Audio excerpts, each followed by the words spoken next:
I'm reviewing now the modern information on the increasing practice of outpatient bariatric surgery for weight control, where one of the commonest procedures performed in the United States now is gastric banding or some form of Roux-en-Y surgery, as we see this expanding population of people who are classified as obese with a BMI, body mass index, greater than 30.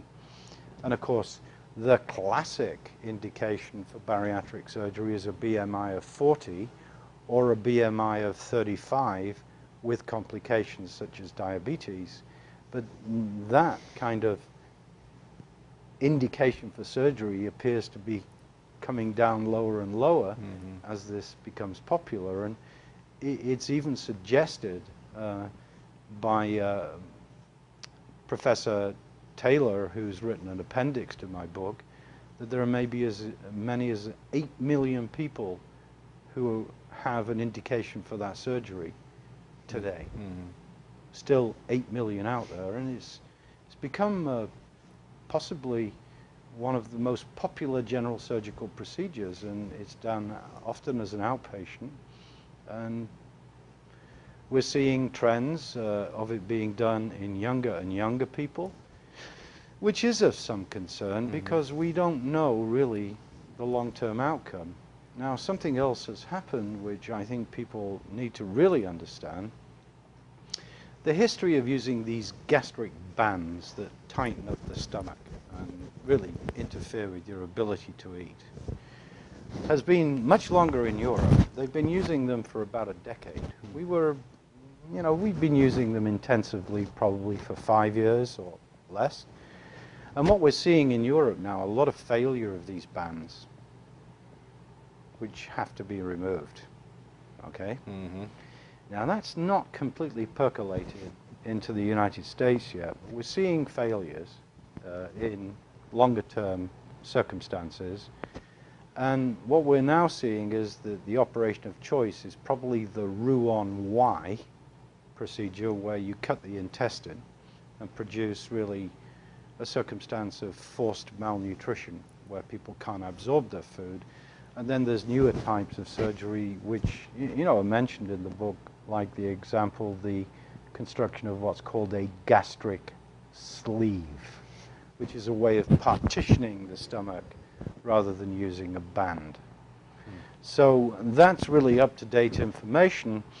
And I guess my swooping statement is I've written probably half a dozen books at least on weight control over the years, and I apologize for my vacillation of opinion. But I'm getting to the point of really looking at the person who has, the established categorization of their body weight in the obesity range, and there's very few options. And, we have more failures than successes in that group. And my swooping statement is one approach may be the very low-calorie diet. Whether or not HCG is going to pan out in that regard remains to be seen. But the other option is bariatric surgery, which seems to be increasingly applied and applied with good outcome. So we're seeing a really interesting position here in the change of surgical practice. And after all, the surgeons have opted into obesity management because things like gastric surgery for peptic ulcer, things like that all got reduced when we had these powerful anti-acid drugs. So they're doing less standard ulcer operations, if any, and they've switched to obviously a big public health initiative, which is the global obesity crisis. Now, I was in Dubai as a keynote speaker at the Anti-Aging Society last year, and I gave the lecture on behalf of the Minister of Health of the United Arab Emirates. And the selected topic by the Minister of Health for me to present was on obesity.